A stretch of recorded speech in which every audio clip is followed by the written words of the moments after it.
Hello students, Structural Design 1 സബ്ജക്റ്റിൽ നമ്മൾ last ക്ലാസ്സിൽ നമ്മൾ ഏതാ നോക്കിയത്, നമ്മൾ ലിമിറ്റിംഗ് പെർസെൻറ്റേജ് ഓഫ് സ്റ്റീൽ എന്ന് പറയുന്ന കാൽക്കുലേഷനാണ് നോക്കിയത് അല്ലേ. Four different grade of steel നമുക്കത് കണ്ടുപിടിക്കാനുണ്ട്. ലാസ്റ്റ് ക്ലാസ്സിൽ നമ്മൾ FE 250 നമ്മൾ ചെയ്തിരുന്നു. സോ ഇന്നത്തെ ക്ലാസ്സിൽ നമുക്ക് other grade of steel such as FE 415 അതുപോലെ FE 500 നമുക്ക് നോക്കാനുണ്ട്. ദെൻ അതുപോലെ ലിമിറ്റിംഗ് മൊമെൻറ്റ് ഓഫ് റെസിസ്റ്റൻസിൻ്റെ കാൽക്കുലേഷൻ കൂടെ നമുക്ക് ഫോർ ദീസ് ഗ്രേഡ് ഓഫ് സ്റ്റീൽസിന് ചെയ്യാനുണ്ട്. സോ നമുക്കത് നോക്കാം. ലാസ്റ്റ് ക്ലാസ്സിൽ നമ്മൾ FE 250യുടെ limiting percentage of steel calculate ചെയ്തിരുന്നു.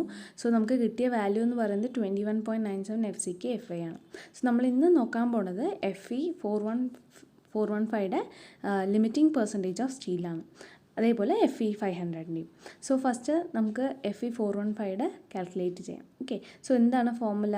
PT limit is equal to 0.36 FCK into XU max divided by 0.87 FI into D ആണ് നമ്മുടെ ഫോർമുല. ഇൻറ്റു 100 അല്ലേ, പെർസെൻറ്റേജിലാണ് വേണ്ടത്, അതുകൊണ്ട് നമ്മൾ ഇൻറ്റു 100. സോ അതാണ്. അപ്പോൾ 415 കാൽക്കുലേറ്റ് ചെയ്യാം. ഇപ്പോൾ 415 എടുക്കുന്ന സമയത്ത് നമുക്ക് XU മാക്സ് ബൈ D എന്ന് പറയുന്ന വാല്യൂ നമ്മൾ കോഡ് ബുക്കിൽ നിന്ന് എടുക്കേണ്ട ആവശ്യമുണ്ട്. സോ നമുക്കത് എവിടെയാണെന്ന് അറിയാം അല്ലേ. കോഡ് ബുക്കിൽ പേജ് നമ്പർ 70 അതിൻ്റെ വാല്യൂ ഉള്ളത്. നമ്മുടെ 415യുടെ വാല്യൂ എന്ന് പറയുന്നത് 0.48 ആണ് വരുന്നത്. സോ അത് വെച്ചിട്ടാണ് നമുക്ക് ഈ കാൽക്കുലേഷൻ ചെയ്യേണ്ടത്. അത് എബോവ് ഇക്വേഷനിൽ സബ്സ്റ്റിറ്റ്യൂട്ട് ചെയ്യാം. സബ്സ്റ്റിറ്റ്യൂട്ട് ചെയ്യുന്ന സമയത്ത് നമുക്ക് കിട്ടുന്ന വാല്യൂ എത്രയാണ്? PT limit is equal to 0.36 FCK into XU max divided by 0.87 FI divided by D അല്ലേ. ഈ XU max by D എന്ന് പറയുന്ന വാല്യൂ ആണ് നമുക്ക് 0.48 എന്ന് വെച്ച് റീപ്ലേസ് ചെയ്യേണ്ടത് ഇൻറ്റു 100. അപ്പോൾ ഇത് ഹോൾ ടുഗദർ നമ്മൾ സോൾവ് ചെയ്യുന്ന സമയത്ത് നമുക്ക് ഫൈനലി കിട്ടുന്ന വാല്യൂ എന്ന് പറയുന്നത് 19.86 FCK ഡിവൈഡഡ് ബൈ FI ആണ് നമുക്ക് കിട്ടുന്ന വാല്യൂ. സോ ഇതാണ് 415യുടെ ഫൈനൽ ഇക്വേഷൻ.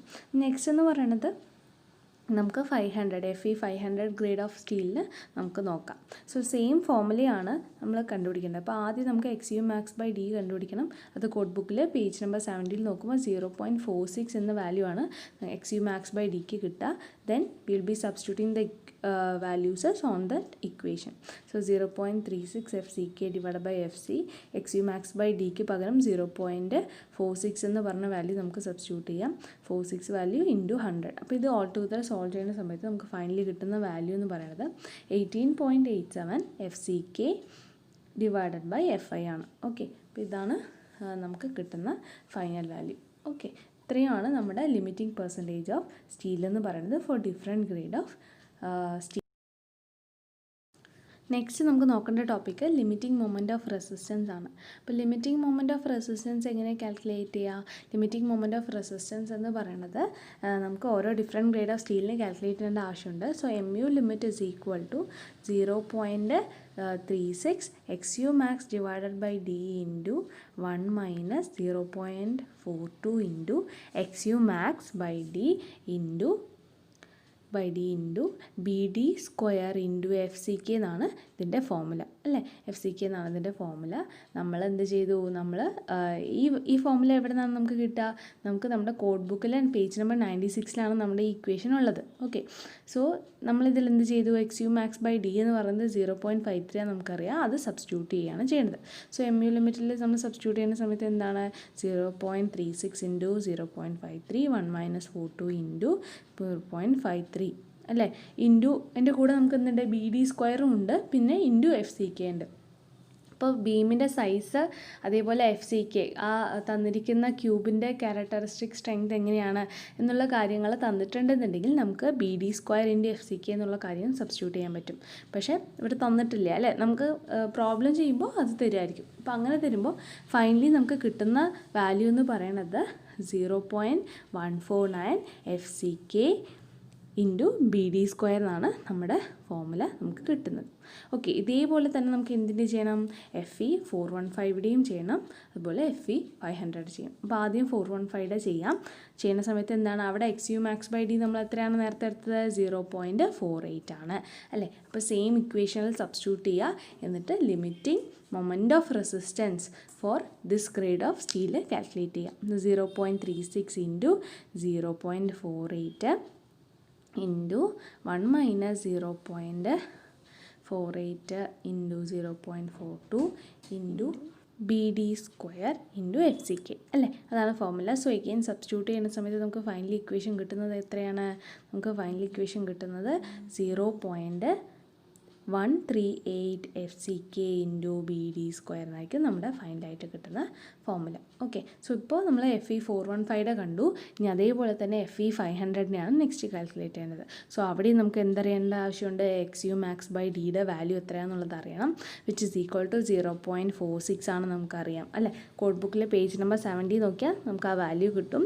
ഇനി പേജ് നമ്പർ 96ലെ ഇക്വേഷൻ നോക്കിയിട്ട് MU ലിമിറ്റിൻ്റെ ഇക്വേഷനിൽ സബ്സ്റ്റിറ്റ്യൂട്ട് ചെയ്യാം. അപ്പോൾ 0.36 into 0.46 into 1 minus 0.48 into 0.46 into B D square into FCK ആണ് ഫോർമുല. സോ സബ്സ്റ്റിറ്റ്യൂട്ട് ചെയ്ത് ഫൈനലി നമുക്ക് കിട്ടുന്ന value 0.133 into FCK into B D square എന്നുള്ള ഫോർമുലയായിരിക്കും നമുക്ക് കിട്ടുക. സോ നമുക്ക് ഫൈനലി കിട്ടുന്ന ടേബിളാണ് ഇവിടെ കാണിച്ചിരിക്കുന്നത്. ഡിഫറെൻറ്റ് ഗ്രേഡ് ഓഫ് സ്റ്റീൽസ്, അതുപോലെ MU ലിമിറ്റ് നമുക്ക് കാണിച്ചിട്ടുണ്ട്, അതുപോലെ PT ലിമിറ്റ്. സോ ഇതാണ് നമ്മളിപ്പോൾ കാൽക്കുലേറ്റ് ചെയ്തത്. ഇത് നിങ്ങൾ നോട്ടിൽ വരച്ച് വയ്ക്കുക ഈ ടേബിൾ, ദെൻ ഇതിൻ്റെ വാല്യൂസൊക്കെ സ്റ്റഡി ചെയ്ത് വയ്ക്കാം. നെക്സ്റ്റ് നമുക്ക് നോക്കാനുള്ളത് ഫ്യൂ ഡെഫിനിഷൻസ് ആണ്. ഇപ്പോൾ ഇവിടെ കാണിച്ചിരിക്കുന്ന ഫിഗർ എന്ന് പറയുന്നത് ഒരു ബീമിൻ്റെ ക്രോസ് സെക്ഷൻ ആണ് അല്ലേ. അപ്പോൾ ഈ ബീമിൻ്റെ ക്രോസ് സെക്ഷനിൽ നമുക്ക് റീഇൻഫോഴ്സ്മെൻറ്റ്സ് ഉണ്ട്, കുറച്ച് ഡെപ്തുകളും നമുക്ക് പഠിക്കാനുണ്ട്. അപ്പോൾ അത് ഏതൊക്കെ ഡെപ്തുകളാണെന്ന് നമുക്ക് നോക്കാം. First one is overall depth. അപ്പോൾ ഓവറോൾ ഡെപ്ത് എന്ന് പറഞ്ഞു കഴിഞ്ഞാൽ എന്താണ്, the normal distance from the top edge of the beam to the bottom edge of the beam is called as overall depth. It is denoted by capital D. ഇപ്പം നിങ്ങൾ ഫിഗറിൽ നിങ്ങൾ നോക്കിയാൽ അറിയാം എന്താണ് ഓവറോൾ ഡെപ്ത്. അതായത് ബീമിൻ്റെ ടോപ്പ് മുതൽ bottom വരെയുള്ള ഡെപ്തിനെ നമ്മൾ ഓവറോൾ ഡെപ്ത് എന്ന് പറയുന്നു. ഇനി എന്താണ് effective depth, the normal distance from the top edge of the beam to the centre of tensile reinforcement is called effective depth. ഈ എഫക്റ്റീവ് ഡെപ്ത് സ്മോൾ d നമ്മൾ മുമ്പ് നമ്മുടെ സ്ട്രെസ് സ്ട്രെയിൻ കർവ് പഠിച്ചപ്പോൾ നമ്മൾ അവിടെ പറഞ്ഞിട്ടുണ്ട് D എന്ന് പറയുന്നത് അല്ലേ. അപ്പോൾ എന്താണ്, ടോപ്പിൽ നിന്നും ടെൻഷൻ റീഇൻഫോഴ്സ്മെൻറ്റ് എവിടെയാണ് കൊടുക്കുക, ബോട്ടത്താണ് കൊടുക്കുക അല്ലേ. ആ ബോട്ടത്തിൽ കൊടുക്കുന്ന ടെൻസൈൽ റീഇൻഫോഴ്സ്മെൻറ്റിൻ്റെ മിഡിൽ വരയ്ക്കും, centre of the tensile reinforcement വരയ്ക്കുമുള്ള distance from the top to the centre of the റീഇൻഫോഴ്സ്മെൻറ്റിനെയാണ് നമ്മൾ എന്തെന്ന് പറയുക, എഫക്റ്റീവ് ഡെപ്ത് എന്ന് പറയുന്നത്. Next term is clear cover. Clear cover എന്ന് പറഞ്ഞാൽ എന്താണ്, the distance between the bottom of the bar and the bottom most the edge of the beam is called as clear cover. അതായത് എന്താണ്, നമ്മുടെ reinforcement കൊടുത്തിരിക്കുന്നതിൻ്റെ bottom side മുതൽ ആ ബീമിൻ്റെ edge വരെയുള്ള ഡിസ്റ്റൻസിനെയാണ് നമ്മൾ ക്ലിയർ കവർ എന്ന് പറയുക അല്ലേ. കോൺക്രീറ്റിന് നമ്മൾ കവറൊക്കെ കൊടുക്കാറുണ്ടല്ലേ, നിങ്ങൾ കേട്ടിട്ടുണ്ടാവും. അപ്പം അതാണ് ക്ലിയർ കവർ എന്ന് പറയുന്നത്. അതിനെ തന്നെയാണ് നമ്മൾ നോമിനൽ കവർ എന്ന് പറയുക. അതായത് clear cover is replaced by the term nominal cover. അപ്പോൾ എന്താണ് ക്ലിയർ കവർ എന്ന് പറഞ്ഞു കഴിഞ്ഞാൽ ഡെഫിനിഷൻ ഒന്നുകൂടെ പറയാം. It is a distance between the exposed concrete surface and the nearest surface of the reinforcing ബാർസിനെയാണ് നമ്മൾ എന്ത് പറയുക, ക്ലിയർ കവർ എന്ന് പറയാം. ഇപ്പോൾ നോമിനൽ കവർ കോഡിൽ കറക്റ്റായിട്ട് കൊടുത്തിട്ടുണ്ട്. എന്താണ് ചോദിച്ചു കഴിഞ്ഞാൽ, nominal cover should not be less than the diameter of the bar. കൊടുക്കുന്ന റീഇൻഫോഴ്സ്മെൻറ്റിൻ്റെ ഡയമീറ്ററേക്കാളും ഒരിക്കലും കുറവാകാൻ പാടില്ല നമ്മുടെ നോമിനൽ കവർ എന്ന് പറയുന്നത്. സോ അതാണ് ക്ലിയർ കവർ അല്ലെങ്കിൽ നോമിനൽ കവർ എന്ന് പറയുന്നത്. നെക്സ്റ്റ് എന്ന് പറയുന്നത് എഫക്റ്റീവ് കവർ. എന്താണ് effective cover? The distance between the centre of the tensile reinforcement and the bottom edge of the beam is called as effective cover. അതിനെയാണ് നമ്മൾ effective cover എന്ന് പറയുന്നത്. ഇപ്പോൾ എന്താണ് എഫക്റ്റീവ് കവർ എന്ന് ചോദിച്ചു കഴിഞ്ഞാൽ എങ്ങനെയാണ്, നോമിനൽ കവർ. എന്താണ് നോമിനൽ കവർ നമ്മൾ പഠിച്ചു, അല്ലെങ്കിൽ clear cover plus dia of the stirrups plus half of the bar ഡയമീറ്ററും കൂടി ചേർന്നിട്ടാണ് നമ്മൾ എന്ത് പറയുക, നമ്മൾ എഫക്റ്റീവ് കവർ എന്ന് പറയണത്. നിങ്ങളിവിടെ ഈ ഫിഗർ നോക്കുകയാണെന്നുണ്ടെങ്കിൽ നിങ്ങൾക്ക് മനസ്സിലാവും ക്യാപിറ്റൽ ഡി എന്ന് പറയുന്നതാണ് നമ്മുടെ overall depth, top to top വരയ്ക്കുള്ള ഡെപ്ത്. എഫക്റ്റീവ് ഡെപ്ത് എന്ന് പറഞ്ഞാൽ ടോപ്പിൽ നിന്നും താഴത്തെ റീഇൻഫോഴ്സ്മെൻറ്റിൻ്റെ മിഡിൽ വരയ്ക്കുമുള്ള ഡെപ്തിനെ നമ്മൾ എഫക്റ്റീവ് ഡെപ്ത് എന്ന് പറയുന്നു. വെറസ് ഡി സി എന്ന് പറയുന്നത് എഫക്റ്റീവ് കവറാണ്. എഫക്റ്റീവ് കവർ എന്ന് പറയുന്നത് ഈ താഴെ കാണിച്ചിട്ടുണ്ട്. സോ അതെന്ന് പറയുന്നത് നോമിനൽ കവർ പ്ലസ് എന്താണ് dia of the stirrups plus half of the bar diameter ആണ് വരുന്നത്. ദെൻ അതുപോലെ സ്മോൾ ബി എന്ന് പറയുന്നത് എന്താണ് വിഡ്ത്ത് ഓഫ് ദ സെക്ഷൻ ആണ് വരുന്നത്. ഇതിൻ്റെ കൂട്ടത്തിൽ തന്നെ പറഞ്ഞു പോകേണ്ട ഒരു ടേമാണ് കോൺക്രീറ്റ് കവർ എന്ന് പറയുന്നത്. ഇപ്പോൾ നമ്മൾ ഓൾറെഡി കുറച്ച് കവർ എന്നുള്ള ടേം പഠിച്ചു അല്ലേ. അപ്പോൾ എന്താണ് കവർ എന്ന് പറഞ്ഞു കഴിഞ്ഞാൽ it is the shortest distance between the surface of the concrete member and the nearest surface of the reinforcement അല്ലെങ്കിൽ റീഇൻഫോഴ്സിങ് സ്റ്റീൽ. അപ്പോൾ എന്താണ് നമ്മളിപ്പോൾ നമുക്കറിയാം കോൺക്രീറ്റിൽ നമ്മൾ സ്റ്റീലെന്ന് പറയണത് പുറമെയാണ് വെക്കുന്നത്, അല്ല, കോൺക്രീറ്റിൻ്റെ ഉള്ളിൽ എംബഡ് ചെയ്തിട്ടാണ് വെക്കുന്നത്. അതൊരു ഡിസ്റ്റൻസ് കഴിഞ്ഞിട്ടാണ് നമ്മൾ എന്ത് ചെയ്യുക, റീഇൻഫോഴ്സ്മെൻറ്റ്സ് എന്ന് പറയുന്നത് കൊടുക്കുന്നത് അല്ലേ. അപ്പോൾ ആ ഒരു പെർട്ടിക്കുലർ റീഇൻഫോഴ്സ്മെൻറ്റ് എന്ന് പറയുന്നത് കോൺക്രീറ്റിൽ കവർ ചെയ്തായിരിക്കുന്നത്, ആ കൊടുക്കുന്ന ഡിസ്റ്റൻസിനെയാണ് നമ്മൾ കോൺക്രീറ്റിൻ്റെ കവർ എന്ന് പറയുന്നത്. അത് എന്തിനാണ് കൊടുക്കുന്നത് എന്ന് ചോദിച്ചു കഴിഞ്ഞാൽ in order to protect it from the കൊറോഷനാണ് നമ്മൾ കൊടുക്കുന്നത്. ഓൺലി കൊറോഷൻ ആണോ? അല്ല. സർഫസ് കൊറോഷൻ എങ്ങനെയാണ് ഉണ്ടാവുന്നത്? സർഫസിൽ എന്തെങ്കിലും മോയ്സ്ചർ കണ്ടന്റ് വരികയോ അല്ലെങ്കിൽ എന്തെങ്കിലും കെമിക്കലായിട്ട് അത് റിയാക്ട് ചെയ്യുമ്പോഴാണ് നമുക്ക് കൊറോഷൻ എന്ന് പറയുന്നത് ഉണ്ടാകുന്നത്. സോ അതൊക്കെ അവോയ്ഡ് ചെയ്യാൻ വേണ്ടിയിട്ടാണ് നമ്മൾ എന്ത് ചെയ്യുന്നത്, നമ്മൾ കവർ എന്ന് പറയുന്നത്. അതേപോലെ തന്നെ in order to make it fire resistance and corrosion resistance. അതേപോലെ എന്താണ്, റീഇൻഫോഴ്സ്മെൻറ്റും കോൺക്രീറ്റും തമ്മിൽ ഒരു ബോണ്ട് ഉണ്ടായിരിക്കണം, എന്നാൽ മാത്രമേ അത് രണ്ടും കൂടെ ചേർന്ന് ലോഡ് എന്ന് പറയുന്നത് വിത്ത്സ്റ്റാൻഡ് ചെയ്യാൻ പറ്റുള്ളൂ. സോ അതിനും വേണ്ടിയിട്ടാണ് നമ്മൾ എന്ത് കൊടുക്കുന്നത്, നമ്മൾ ഈ കോൺക്രീറ്റ് കവർ എന്ന് പറയണത് കൊടുക്കുന്നത്. അതിലൊരിക്കലും എന്തുണ്ടാവാൻ പാടില്ല, ഡെക്കറേറ്റീവ് ഫിനിഷേഴ്സോ അതുപോലെ പ്ലാസ്റ്റേഴ്സ് ഒന്നും യൂസ് ചെയ്യാൻ പാടില്ല. അതേപോലെ ടൂ മച്ച് കവർ ആയാലും പ്രശ്നമാണ്, ഒത്തിരി കുറവായാലും പ്രശ്നമാണ്. ലാർജ് കവറാണെന്നുണ്ടെങ്കിൽ നമ്മുടെ എഫക്റ്റീവ് ഡെപ്ത് എന്ന് പറയുന്നത് കുറഞ്ഞു പോകും, അതേപോലെ ക്രാക്സസ് ഉണ്ടാവാനുള്ള ചാൻസസ് ഉണ്ട്. വെറസ് ലെസ് കവറാണെന്നുണ്ടെങ്കിൽ അവിടെ കൊറോഷൻ്റെ ചാൻസസ് വളരെ കൂടുതലായിരിക്കും. സോ ഇത്രയുമാണ് നമ്മുടെ കോൺക്രീറ്റ് കവറിൽ വരുന്നത്. അതേപോലെ തന്നെ നെക്സ്റ്റ് ടേം എന്ന് പറയുന്നത് എൻഡ് കവറാണ്, which is equal to 2 × dia of the bar or 25 mm, which ever is greater ആണ് നമ്മൾ നോർമലി എൻഡ് കവറായിട്ട് എടുക്കുക. അതേപോലെ തന്നെ ന്യൂട്രൽ ആക്സസിൽ നമ്മൾ ഓൾറെഡി ന്യൂട്രൽ ആക്സസ് എന്താണെന്ന് പഠിച്ചു അല്ലേ. ഇപ്പോൾ ന്യൂട്രൽ ആക്സസ് എന്ന് പറഞ്ഞു കഴിഞ്ഞാൽ എന്താണ്, it is the access at which the stress എന്ന് പറയുന്നത് ഇസ് ആക്ടിങ് ഇസ് 0 ആയിരിക്കും അല്ലേ. അതായിരിക്കും ഒരു ബീമിനെ 2 സോണായിട്ട് ഡിവൈഡ് ചെയ്യുക. അതായത് എന്താണ്, compression zone as well as എന്താണ് ടെൻഷൻ സോണായിട്ട് ഡിവൈഡ് ചെയ്യുന്ന ആ ഒരു ആക്സസിനെയാണ് നമ്മൾ ന്യൂട്രൽ ആക്സസ് എന്ന് പറയണത്. കോഡ് ബുക്കിൽ page number 47 table 16 nominal cover ഓരോ റിക്വയർമെൻറ്റ്സിനനുസരിച്ച് കൊടുത്തിട്ടുണ്ട്. IS 456/2000 സോ നിങ്ങളത് നോക്കി അറിയാം. ഓരോ എക്സ്പോഷർ കണ്ടീഷൻ, അതായത് നമ്മുടെ കോൺക്രീറ്റ് ഏതൊരു സിറ്റുവേഷനാണ് എക്സ്പോസ്ഡ് ആവുന്നത് ആ കണ്ടീഷൻ അനുസരിച്ച് നമ്മൾ ഈ നോമിനൽ കവർ കൊടുക്കണമെന്നാണ് പറയണത്. ഇപ്പോൾ മൈൽഡ് ആണെന്നുണ്ടെങ്കിൽ മിനിമം 20 mm ആണ് കൊടുക്കുക. മോഡറേറ്റ് കണ്ടീഷൻ ആണെന്നുണ്ടെങ്കിൽ അവിടെ 30 mm ആണ് നമ്മൾ മിനിമം ആയിട്ട് പ്രൊവൈഡ് ചെയ്യുക. അതേപോലെ തന്നെ സിവിയർ കണ്ടീഷൻ ആണെങ്കിൽ അവിടെ ഒരിക്കലും 45-നേക്കാളും കുറഞ്ഞു പോകരുത് എന്നാണ് പറയണത്. അതേപോലെ വെരി സിവിയർ അതേപോലെ എക്സ്ട്രീം കണ്ടീഷൻസൊക്കെ വരുന്ന സമയത്ത് 50 and 75 ആയിരിക്കും കൊടുക്കണം. സോ ഇതാണ് നമ്മുടെ കോഡ് ബുക്കിൽ പറഞ്ഞിട്ടുള്ള നോമിനൽ കവറിൻ്റെ കണ്ടീഷൻ എന്ന് പറയുന്നത്. ഇത് വളരെ നിർബന്ധമായിട്ട് കൊടുക്കേണ്ട ഒരു കാര്യമാണ്. സോ നിങ്ങളത് page number 47 code book table 16 so അത് ശ്രദ്ധിക്കാം. Next is tensile reinforcement and compression reinforcement. ഇതെന്താണെന്ന് നിങ്ങൾക്ക് അറിയുന്നുണ്ടാവും, ബട്ട് സ്റ്റിൽ ഒന്നുകൂടെ പറയാം. ടെൻസൈൽ റീഇൻഫോഴ്സ്മെൻറ്റ് എന്ന് പറഞ്ഞു കഴിഞ്ഞാൽ എന്താണ്, the reinforcement which is provided in the tensile zone which is called as the tensile reinforcement. അത് നമ്മൾ റെപ്രസെൻറ്റ് ചെയ്യുന്നത് AST വെച്ചിട്ടാണ്. വെറസ് ദ കംപ്രഷൻ റീഇൻഫോഴ്സ്മെൻറ്റ് എന്ന് പറഞ്ഞാൽ എന്താണ്, reinforcement which is provided on the compression zone അല്ലേ. കംപ്രഷൻ സോണിൽ കൊടുക്കുന്ന റീഇൻഫോഴ്സ്മെൻറ്റിനെയാണ് നമ്മൾ കംപ്രഷൻ റീഇൻഫോഴ്സ്മെൻറ്റ് എന്ന് പറയുന്നത്. അത് എക്സ്പ്രസ് ചെയ്യുന്ന ലെറ്റർ എന്ന് പറയുന്നത് ASC എന്ന് പറഞ്ഞിട്ടാണ് നമ്മൾ റെപ്രസെൻറ്റ് ചെയ്യുക. Next is type of beam section. ഇപ്പം നമുക്കറിയാം ബീം സെക്ഷൻ തന്നെ കുറച്ച് ടൈപ്പായിട്ടാണ് ക്ലാസിഫൈ ചെയ്തിരിക്കുന്നത്. അതിൽ വരുന്ന 2 മെയിൻ ടൈപ്സ് എന്ന് പറയുന്നത് ബാലൻസ്ഡ് സെക്ഷനും അതുപോലെ അൺബാലൻസ്ഡ് സെക്ഷനുമാണ്. ഇനി അൺബാലൻസ് സെക്ഷൻ തന്നെ 2ആയിട്ടാണ് ക്ലാസിഫൈ ചെയ്തിരിക്കുന്നത്. അതായത് അണ്ടർ റീഇൻഫോഴ്സ്ഡ് സെക്ഷൻ എന്നും ഓവർ റീഇൻഫോഴ്സ്ഡ് സെക്ഷൻ എന്നും. ഇത് രണ്ടും നമുക്ക് ഡീറ്റെയിൽ ആയിട്ട് പഠിക്കാനുണ്ട്. അതായത് ബാലൻസ് സെക്ഷനും പഠിക്കണം, ഈ അൺബാലൻസ് സെക്ഷനിൽ വരുന്ന ഈ 2 ക്ലാസിഫിക്കേഷനും നമുക്ക് ഡീറ്റെയിൽ ആയിട്ട് നോക്കാം. അപ്പോൾ ആദ്യത്തെ എന്ന് പറയുന്നത് ബാലൻസ് സെക്ഷനാണ്. അപ്പോൾ എന്താണ് ഒരു ബാലൻസ് സെക്ഷൻ എന്ന് പറഞ്ഞു കഴിഞ്ഞാൽ, അവിടെ സ്ട്രെസ് ഇൻ ദ കോൺക്രീറ്റ് എന്ന് പറയണത് അതേപോലെ സ്റ്റീലിൻ്റെ സ്ട്രെസ് എന്ന് പറയണത് പെർമിസിബിൾ വാല്യൂസ് റീച്ച് ചെയ്യുന്നത് സെയിം ടൈം ആയിരിക്കും. അപ്പോൾ അങ്ങനെയുള്ള ഒരു സെക്ഷനെയാണ് നമ്മൾ എന്തെന്ന് പറയുക, ബാലൻസ്ഡ് സെക്ഷൻ എന്ന് പറയണത്.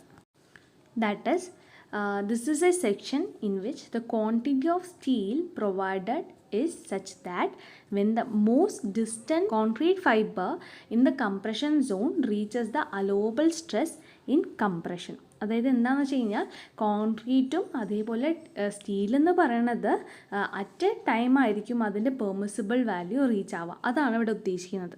സോ നിങ്ങൾ ഇവിടെ നോക്കിയാൽ ബാലൻസ് സെക്ഷൻ്റെ കണ്ടീഷൻ എന്ന് പറഞ്ഞു കഴിഞ്ഞാൽ XU will be equal to XU max. അതായത് ന്യൂട്രൽ ആക്സസ് എന്ന് പറയുന്നത് will be the maximum condition. ഇനി അതേപോലെ MU will be equal to the MU limit ആയിരിക്കും. അതുപോലെ AST will be equal to AST limit ആയിരിക്കും. സോ നമ്മളിവിടെ എന്താണ്, ഇതൊരു തിയററ്റിക്കൽ ആയിട്ടുള്ള കോൺസെപ്റ്റ് മാത്രമാണ്. ഓക്കെ, ദെൻ പ്രാക്ടിക്കലി ഇങ്ങനൊരു സെക്ഷൻ നമുക്ക് കൊണ്ടുവരാമെന്ന് പറയുന്നത് ഭയങ്കര ഡിഫിക്കൽട്ടായിരിക്കും. തിയററ്റിക്കലി ആയിരിക്കും ഇങ്ങനത്തെ സെക്ഷൻസ് എല്ലാം, ബാലൻസ് സെക്ഷൻസ് എല്ലാം ഡിസൈൻ ചെയ്യുന്നത്. ഇനി ന്യൂട്രൽ ആക്സസ് എന്ന് പറയുന്നത് എന്താണ്, കറസ്പോണ്ടിങ് ആയിട്ടുള്ള ബാലൻസ് സെക്ഷൻ്റെ ന്യൂട്രൽ ആക്സസ് എന്ന് പറയുന്നത് എന്താണ്, ക്രിട്ടിക്കൽ ന്യൂട്രൽ ആക്സസ് ആയിരിക്കും എന്നാണ് പറയുന്നത്. സോ അങ്ങനെയുള്ള സെക്ഷനെയാണ് നമ്മൾ ബാലൻസ്ഡ് സെക്ഷൻ എന്ന് പറയുന്നത്. അതായത് ഫോർ എക്സാമ്പിൾ ഇപ്പോൾ ഞാൻ പറയുകയാണെന്നുണ്ടെങ്കിൽ, ഇപ്പോൾ നമ്മളൊരു കോൺക്രീറ്റ് എടുത്തു, അതിൻ്റെ മാക്സിമം പെർമിസിബിൾ വാല്യൂ എന്ന് പറയുന്നത് 7 ആണെന്ന് ഇരിക്കട്ടെ, 7 Nm² ആണെന്നിരിക്കട്ടെ. അതേപോലെ സ്റ്റീലിൻ്റെ എന്ന് പറയുന്നത് 140 ആണെന്നുണ്ടെങ്കിൽ പെർമിസിബിൾ, അതായത് കോൺക്രീറ്റ് 7 വാല്യൂ എത്തുന്ന സമയത്ത് സ്റ്റീലെന്ന് പറയുന്നത് 140 എത്തിയിട്ടുണ്ടാവും. സോ അങ്ങനെയുള്ളതിനെയാണ് നമ്മൾ എന്തെന്ന് പറയുന്നത്, ബാലൻസ്ഡ് സെക്ഷൻ എന്ന് പറയണത്. സോ നെക്സ്റ്റ് എന്ന് പറയുന്ന സെക്ഷൻ ഇസ് അൺബാലൻസ് സെക്ഷൻ അല്ലേ. അൺബാലൻസ് സെക്ഷനിൽ വരുന്ന 2 ക്ലാസിഫിക്കേഷനാണ് നമ്മൾ പറഞ്ഞത്, under reinforce section and over reinforce section എന്ന് പറയുന്നത്. സോ ഈ സെക്ഷൻ എന്ന് പറയുന്നതിൻ്റെ സ്റ്റീലിൻ്റെ ക്വാണ്ടിറ്റി എന്ന് പറയുന്നത് ബാലൻസ് സെക്ഷനിൽ നിന്നും ഡിഫറെൻ്റ് ആയിരിക്കും. അപ്പോൾ അതിൽ ഫസ്റ്റ് വരുന്നതാണ് ഓവർ റീഇൻഫോഴ്സ്ഡ് സെക്ഷൻ. അപ്പം എന്താണ് ഓവർ റീഇൻഫോഴ്സ്ഡ് സെക്ഷൻ? അതായത് this is a section in which the quantity of steel provided is more than what it is actually required for a balance section. അപ്പോൾ അങ്ങനെയുള്ളതിനെയാണ് നമ്മൾ എന്ത് പറയുക, ഓവർ റീഇൻഫോഴ്സ് സെക്ഷൻ എന്ന് പറയാം. അതായത് ഇവിടെ സ്റ്റീൽ സെക്ഷൻസ് എന്ന് പറയുന്നത് എന്തായിരിക്കും, റിക്വയർഡിനേക്കാളും കൂടുതലായിരിക്കും പ്രൊവൈഡ് ചെയ്തിട്ടുണ്ടാവുക. സോ ദാറ്റ് അവിടുത്തെ കണ്ടീഷൻ പ്രീവിയസ്ലി പോലെ കണ്ടീഷൻസ് എന്തായിരിക്കും, XU will be greater than XU max ആയിരിക്കും, MU will be greater than MU limit ആയിരിക്കും, AST will be greater than AST limit ആയിരിക്കും. സോ അങ്ങനെ വരുന്ന കണ്ടീഷനിലാണ് ഓവർ റീഇൻഫോഴ്സ്ഡ് സെക്ഷൻ എന്ന് പറയണത്. ഓക്കെ, അപ്പോൾ ഇവിടെ സഡൻ ഫെയിലിയർ ആണ് ഉണ്ടാവുക. അതായത് ഒരു വാർണിംഗ് ഒന്നും ഇല്ലാതെ തന്നെ പെട്ടെന്നുള്ള ഫെയിലിയർ ആണ് ഉണ്ടാവുക. ഫോർ എക്സാമ്പിൾ ഞാൻ നേരത്തെ പറഞ്ഞ പോലെ നമ്മളിവിടെ ഒരു എക്സാമ്പിൾ കൺസിഡർ ചെയ്യുകയാണ്. ഇപ്പം കോൺക്രീറ്റിൻ്റെ പെർമിസിബിൾ സ്ട്രെസ് എന്ന് പറയുന്ന വാല്യൂ 7 Nm² ആണ്. അതേപോലെ സ്റ്റീലിൻ്റെ വാല്യൂ എന്ന് പറയുന്നത് 140 ആണെന്നുണ്ടെങ്കിൽ ഇവിടെ എന്തായിരിക്കും, ഓവർ റീഇൻഫോഴ്സ്ഡ് ആണ് അല്ലേ. ഇപ്പം കോൺക്രീറ്റ് ബാലൻസ് സെക്ഷൻ ആയപ്പോൾ എന്താണ്, കോൺക്രീറ്റ് 7 റീച്ച് ആകുമ്പോൾ കറക്റ്റായിട്ട് സ്റ്റീലും 140 റീച്ച് ആകും. പക്ഷേ ഇവിടെ ഈ കേസിൽ ഓവർ റീഇൻഫോഴ്സ്ഡ് കേസിൽ വരുന്ന സമയത്ത് എന്താ സംഭവിക്കുക, കോൺക്രീറ്റ് 7 Nm² റീച്ച് ചെയ്താലും സ്റ്റീൽ എന്ന് പറയണത് 140 റീച്ച് ചെയ്യില്ല, അതും കുറേ ടൈം എടുത്തിട്ടാണ് റീച്ച് ചെയ്യുക. സോ എന്താണ്, കോൺക്രീറ്റ് എന്ന് പറയുന്നത് പെട്ടെന്ന് ഫെയിലിയർ ആയി പോകും. അപ്പോൾ ഒരു സ്ട്രക്ചർ നമ്മൾ ഓവർ റീഇൻഫോഴ്സ്ഡ് ആണ് ചെയ്യുന്നതെങ്കിൽ അവിടെ എന്താണ്, കോൺക്രീറ്റിൻ്റെ ഫെയിലിയർ ഫസ്റ്റ് സംഭവിക്കും. അപ്പോൾ ഉള്ളിലുള്ള പേഴ്സൺസിന് പെട്ടെന്ന് കോൺക്രീറ്റ് എന്ന് പറഞ്ഞ് പൊളിഞ്ഞു വീഴും അല്ലേ. അപ്പോൾ അവിടെ ഉണ്ടാവുന്ന പ്രോബ്ലംസ് എന്ന് പറയുന്നത് വളരെ ഹൈ ആയിരിക്കും. സോ അതുകൊണ്ട് തന്നെ ഓവർ റീഇൻഫോഴ്സ്ഡ് ആയിട്ടുള്ള സെക്ഷൻസ് എന്ന് പറയുന്നത് ഒരിക്കലും നമ്മൾ ചെയ്യാൻ പാടില്ല, ഷുഡ് ബി ഓൾവേസ് അവോയ്ഡഡ്. ഈ കാണിച്ചിരിക്കുന്ന ഫിഗർ എന്ന് പറയണത് ഒരു ബ്രിട്ടിൽ ഫെയിലിയറുടെ എക്സാമ്പിളാണ്. ഇവിടെ നോക്കിയാൽ നിങ്ങൾക്ക് അറിയാൻ പറ്റുന്നുണ്ട് എന്താണ്, കോൺക്രീറ്റ് ആണ് ഇളകി പോന്നിരിക്കുന്നത് അല്ലേ. കോൺക്രീറ്റ് എന്ന് പറയണത് has reach it's permissible limit, so that അതെന്ന് പറയുന്നത് എന്താണ്, ഫോൾ ഓഫ് ചെയ്യും. വേറെ സ്റ്റീൽ എന്ന് പറയുന്നത് പെർമിസിബിൾ ലിമിറ്റ് റീച്ച് ചെയ്തിട്ടില്ല. പക്ഷേ ഇതെന്താണ്, വളരെ അൺസേഫ് ആയിട്ടുള്ള ഒരു കണ്ടീഷനാണ്. നെക്സ്റ്റ് നമുക്ക് നോക്കാനുള്ളത് അണ്ടർ റീഇൻഫോഴ്സ്ഡ് സെക്ഷനാണ്. അണ്ടർ റീഇൻഫോഴ്സ്ഡ് സെക്ഷൻ എന്ന് പറഞ്ഞാൽ എന്താണ്? Reinforcement available for the beam will be less than that of the balance section ആയിരിക്കും നമ്മൾ അണ്ടർ റീഇൻഫോഴ്സ്ഡ് സെക്ഷൻ എന്ന് പറയുന്നത്. സോ ദാറ്റ് ഇവിടെ എന്തായിരിക്കും? Neutral axis will be less than the XU max ആയിരിക്കും. അതേപോലെ MU ലിമിറ്റ് എന്ന് പറയുന്നത് MU will be less than MU limit ആയിരിക്കും. അതേപോലെ AST will be less than AST limit ആയിരിക്കും. സോ ഇവിടെ എങ്ങനത്തെ തരത്തിലുള്ള ഫെയിലിയറാണ് സംഭവിക്കുക ചോദിച്ചു കഴിഞ്ഞാൽ ഡക്ടൈൽ ഫെയിലിയർ ആയിരിക്കും ഇവിടെ സംഭവിക്കാം. സോ ദാറ്റ് എന്താണ്? ഒരു ക്ലിയർ വാർണിംഗ് തരും. പ്രീവിയസ് കേസ് ആണെന്നുണ്ടെങ്കിൽ ഓവർ റീഇൻഫോഴ്സ്ഡ് ആണെന്നുണ്ടെങ്കിൽ റീഇൻഫോഴ്സ്മെൻറ്റ്സ് കൂടുതലായിരിക്കും, അപ്പോൾ പെട്ടെന്ന് കോൺക്രീറ്റ്സ് എല്ലാം താഴെ വീഴാണ് ചെയ്യുക. വേറാസ് അണ്ടർ റീഇൻഫോഴ്സ് സെക്ഷനിൽ ആദ്യം റീഇൻഫോഴ്സ്മെൻറ്റ് അല്ലെങ്കിൽ സ്റ്റീലാണ് ഫെയിലിയർ ആവുക. അപ്പോൾ എന്താണ്? ബീംസസ് മുഴുവൻ ബെൻഡ് ആവും. സോ ദാറ്റ് നമുക്കൊരു വിസിബിൾ ആയിട്ടുള്ള വാർണിംഗ് നമുക്ക് കിട്ടും. അപ്പോൾ നമുക്ക് സേഫായിട്ട് രക്ഷപ്പെടാൻ പറ്റും. സോ അതാണ് ഇവിടുത്തെ സ്പെഷ്യാലിറ്റി എന്ന് പറയുന്നത്. അപ്പോൾ most of the practical sections എന്ന് പറയുന്നത് will B designed on under reinforce sections ആയിട്ടായിരിക്കും നമ്മൾ ഡിസൈൻ ചെയ്യുക. ഈ ഫിഗർ നോക്കിയാൽ നിങ്ങൾക്കറിയാം, ഇതാണ് ഒരു അണ്ടർ റീഇൻഫോഴ്സ്ഡ് സെക്ഷൻ്റെ ഡിഫ്ലക്ഷൻ കാണിച്ചിരിക്കുന്നത്. അപ്പോൾ ആദ്യം ബീം എന്ന് പറയുന്നത് ബെൻഡ് ആവും, അപ്പോൾ നമുക്ക് കുറച്ച് ക്രാക്സസ് ആയിരിക്കും വിസിബിൾ ആയിരിക്കുക. അപ്പോൾ ഇങ്ങനെയുള്ള കേസസാണ് അണ്ടർ റീഇൻഫോഴ്സ്മെൻറ്റ്. അപ്പോൾ ഒരു ക്ലിയർ ആയിട്ടുള്ള വാർണിംഗ് ആയിരിക്കും നമുക്ക് തരിക than the over reinforcement. So this is very safer than the previous one. ഇവിടെ കാണിച്ചിരിക്കുന്ന ഫിഗർ നമ്മളിപ്പോൾ ഡിസ്കസ് ചെയ്ത എല്ലാ സെക്ഷൻസിൻ്റെയും കൂടെ ചേർന്നിട്ടുള്ള ഒരു ഫിഗറാണ് ഞാൻ നിങ്ങൾക്ക് കാണിച്ചിരിക്കുന്നത്. സോ ഇപ്പോൾ ഇതിൽ ആദ്യം സെക്ഷൻ ഒരു ബീമിനെ കാണിച്ചിട്ടുണ്ട്. അതിൽ ഫസ്റ്റ് വരുന്നത് ബാലൻസ് സെക്ഷനാണ്. അപ്പോൾ നിങ്ങൾക്കറിയാം, നമ്മൾ already stress strain curve study ചെയ്താണ്. അപ്പോൾ ബാലൻസ് സെക്ഷൻ്റെ കേസസ് നമ്മൾ പറഞ്ഞു അല്ലേ. ഇപ്പോൾ ഇവിടെ എന്ന് പറയുന്നത് ന്യൂട്രൽ ആക്സസ് എന്ന് പറയുന്നത് ക്രിട്ടിക്കൽ ന്യൂട്രൽ ആക്സസിന് ഈക്വൽ ആയിരിക്കും. XU will be equal to XU മാക്സിന് ആയിരിക്കും. അതായിരിക്കും ബാലൻസ് സെക്ഷൻ. ഇനി രണ്ടാമത്തെ കേസസിൽ നമ്മൾ എന്താ പറഞ്ഞത്? ഫോർ അണ്ടർ റീഇൻഫോഴ്സ്ഡ് കേസസിൽ നമ്മൾ പറഞ്ഞത് ന്യൂട്രൽ ആക്സസ് എന്ന് പറയണത് will be less than that of XU max എന്നാണ് പറഞ്ഞത്.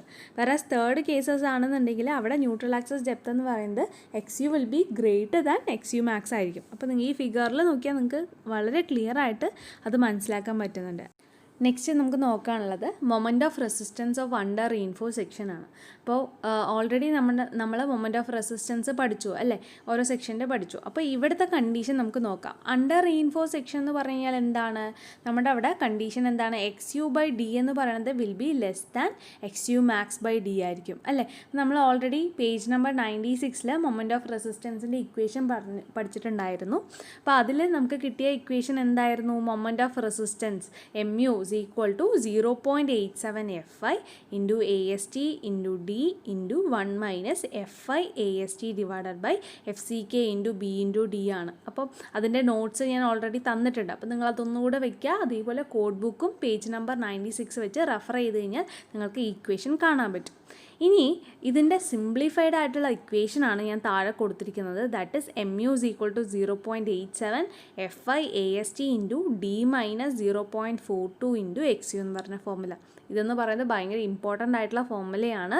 അതുപോലെ ഇത് കോഡ് ബുക്കിൽ ഇല്ല. സോ നിങ്ങൾ എന്ത് ചെയ്യുക? ഈ ഇക്വേഷൻ സിംപ്ലിഫൈഡ് ആയിട്ടുള്ള ഇക്വേഷന് പഠിച്ച് വെക്കുക. കാരണം എക്സാമിന് അല്ലെങ്കിൽ നമ്മൾ ക്വസ്റ്റ്യൻസ് വരുന്ന സമയത്ത് നമുക്ക് സോൾവ് ചെയ്യാൻ നമ്മൾ യൂസ് ചെയ്യുന്ന ഇക്വേഷൻ ഇതാണ്. സോ അത് നന്നായിട്ട് സ്റ്റഡി ചെയ്ത് വെക്കുക.